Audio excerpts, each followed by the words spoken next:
2011, une double catastrophe naturelle qui allait entraîner par la suite l'un des pires accidents nucléaires de l'histoire, la catastrophe de Fukushima.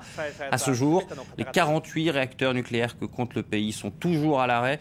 Le Premier ministre Shinzo Abe est décidé à redémarrer tout ou partie de ces centrales, mais il se heurte à une opinion publique très sceptique et à des militants anti-nucléaires particulièrement motivés.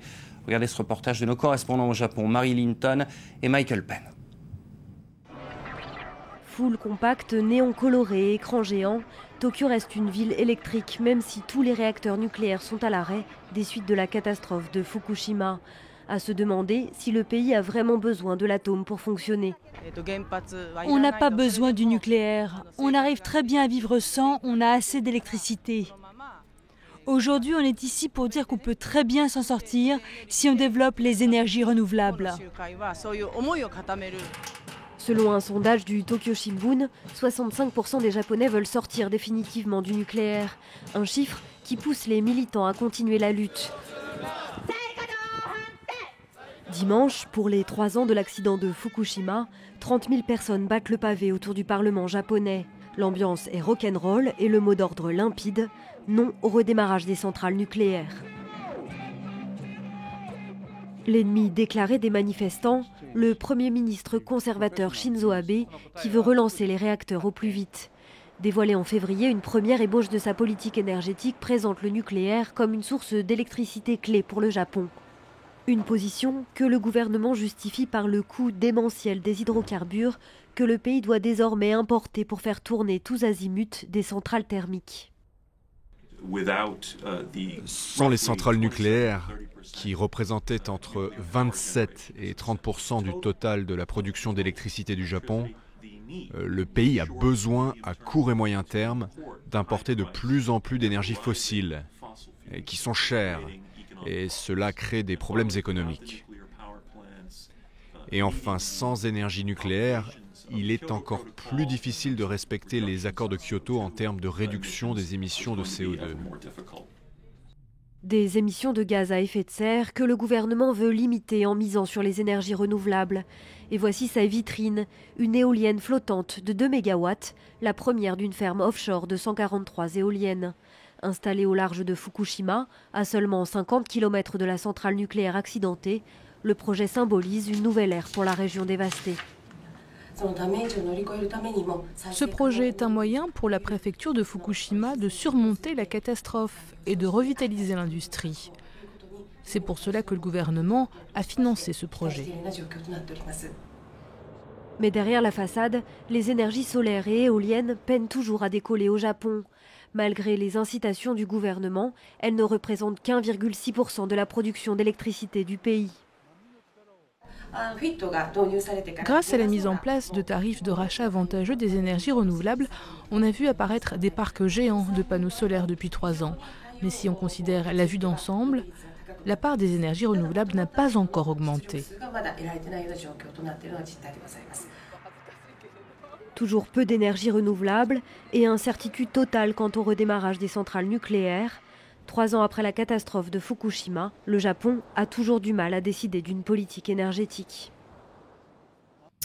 Et à mes côtés, pour aller plus loin, Thierry Charles, merci d'être avec nous. Vous êtes donc directeur général adjoint chargé de la sûreté nucléaire à l'Institut de radioprotection et de sûreté nucléaire. Autrement dit, vous êtes expert en risque nucléaire. Tout à fait. Merci d'être avec nous. On a entendu dans ce reportage qu'il y avait un sondage récent qui disait que 65% des Japonais voulaient sortir du nucléaire. Concrètement, d'abord, est-ce que c'est possible ? Eh bien, cela dépend des sources d'énergie disponibles, puisque le Japon, c'est une île. Ils ont peu de ressources naturelles. Donc, s'il n'y a pas de nucléaire, il faut compenser par d'autres ressources. Bien sûr, vous avez également les économies d'énergie. Donc, les Japonais, on a vu actuellement, on fait appel très largement aux énergies fossiles, donc le fioul et le gaz pour produire du courant électrique. Et maintenant, ils ont un choix pour l'avenir. Que veulent-ils pour l'avenir ? C'est leur choix. C'est à eux de choisir maintenant sur quelle position par rapport au redémarrage du nucléaire. On a vu que le gouvernement japonais souhaite redémarrer les installations nucléaires. L'autorité de sûreté japonaise, elle, a défini des critères qui permettraient de réautoriser les centrales, mais maintenant c'est à lancer au niveau japonais en fonction des choix politiques. Mais concrètement, un pays peut vivre sans énergie nucléaire, un pays développé comme le Japon? Eh bien, il y a des pays développés qui n'ont pas de nucléaire, ça existe. Tout dépend des sources énergétiques dont ils disposent. On voit que les Allemands ont fait le choix récemment d'arrêter le nucléaire. Donc, par définition, il faudra bien qu'ils trouvent un moyen de s'en passer et de pouvoir produire l'énergie pour leur industrie, leur consommation. Donc, tout est possible. Mais il est clair qu'en général, avoir un mix énergétique bien organisé, c'est préférable à tout miser sur une seule ressource. On l'a vu avec Fukushima, que des risques comme des tsunamis ont finalement été très mal évalués. Est-ce qu'il ne faut pas craindre des catastrophes similaires à l'avenir, et est-ce qu'on a déjà pris des mesures pour prévenir ce genre de choses? Oui, tout à fait. Donc en matière de sûreté, il faut voir une chose, c'est que la démarche de sûreté a pour objectif d'évaluer les risques et de mettre en place des parades par rapport à des risques finalement. Mais quand on dit ça, la question de fond, c'est quel niveau de risque on prend en compte. Donc la démarche actuelle qui existait de par le monde était de définir un aléa historique, c'est-à-dire par exemple une crue millénale par exemple, et de prendre une marge, c'est-à-dire une sécurité par rapport à ça, et de concevoir les bâtiments pour résister à ce genre de choses. Donc ça, c'était la démarche, je dirais, jusqu'à Fukushima.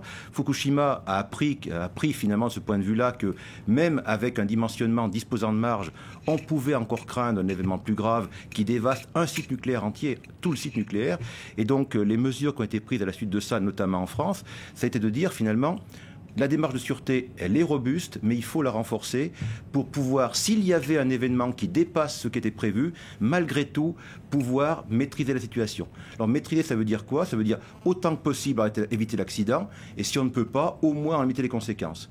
Et quelles sont les mesures? Ça a été la mise en place de ce qu'on appelait un noyau dur, finalement un filet de sécurité. C'est un ensemble d'équipements, des groupes diesel, des systèmes de prise d'eau, des pompes, des tuyauteries, qui en cas de problème conduisant à une perte de refroidissement de réacteur, pourrait malgré tout aboutir à maintenir sa sécurité en quelque sorte. Et la prévention des risques sismiques aussi, il y a des centrales nucléaires qui sont construites pas loin de certaines failles, je pense à la Californie, qui a des centrales nucléaires tout près de failles sismiques. Là, le risque est étudié, mais qu'est-ce qu'on peut faire pour des centrales nucléaires comme celle-ci? Eh bien, en pratique, je vais parler plutôt du cas français, parce que je connais mieux par définition, donc, mais c'est pareil aux USA. Le principe de base, là aussi, c'est de définir ce qu'on appelle un aléa, un niveau de séisme, en référence à des connaissances de la région et historiques. Et là aussi, de prendre une marge. Donc, on se dimensionne par rapport à quelque chose qui, finalement, est peu probable. Mais quand on dit ça, il peut toujours y avoir encore moins probable. Donc là aussi, la démarche française, c'est de dire, ces moyens ultimes, ce filet de sécurité, il doit être dimensionné à des niveaux de séisme, des niveaux d'inondation qui vont au-delà de ce qu'on prenait en compte actuellement. Donc, en fait, on a complété la démarche de sûreté en mettant un filet de sécurité qui est dimensionné pour des aléas plus extrêmes. Un mot justement du cas français et de cette centrale de Fessenheim. On a vu des manifestations ce week-end en France pour demander la fin de cette centrale qui est la plus vieille de France, mise en service il y a 37 ans.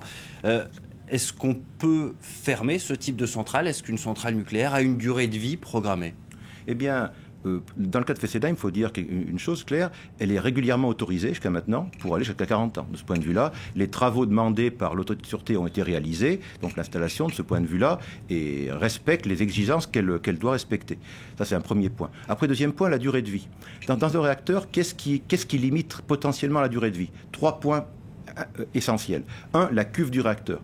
La cuve du réacteur en acier, elle reçoit durant la fission de l'atome dans le réacteur des neutrons qui vont la dégrader en quelque sorte. Donc une des questions, c'est comment se comportent dans le temps ces fameuses cuves.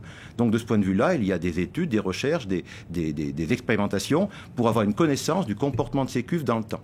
Donc pour l'instant, on a une bonne connaissance, on connaît les limites des cuves. Donc on peut aller assez loin de ce point de vue-là. Par contre, il faut surveiller en permanence. Deuxième point, c'est l'enceinte de confinement, le dôme en béton qu'il y a au-dessus.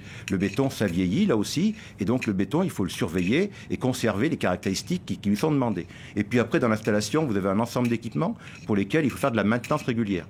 Donc, il est possible d'aller plus loin dans le principe. Mais maintenant, c'est à l'exploitant EDF de justifier, d'indiquer les mesures qu'il prévoit pour pouvoir justement aller plus loin. Et après, ça sera à l'ensemble autorité de sûreté et IRSN de porter un avis sur ce que l'exploitant prévoit par rapport aux exigences pour poursuivre le fonctionnement de telles installations dans le temps. Merci beaucoup, monsieur Thierry Charles, pour Je vous en prie. vos précisions sur ce dossier. Vous êtes sur France 24, dans Paris Direct. On se retrouve dans un instant avec notamment un point sur la culture. Louise Dupont nous parlera notamment du retour de Philippe Torreton, mais aussi de la Centrafrique, qui, vous le verrez, continue à avoir une vie culturelle malgré les violences. À suivre également le journal des sports. A tout de suite.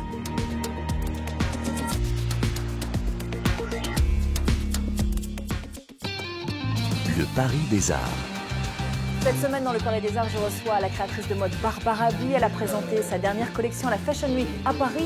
Elle nous parlera bien sûr de ses créations et puis on ira faire un petit tour du côté de l'Hôtel de Ville pour visiter l'exposition Brassailles pour l'amour de Paris.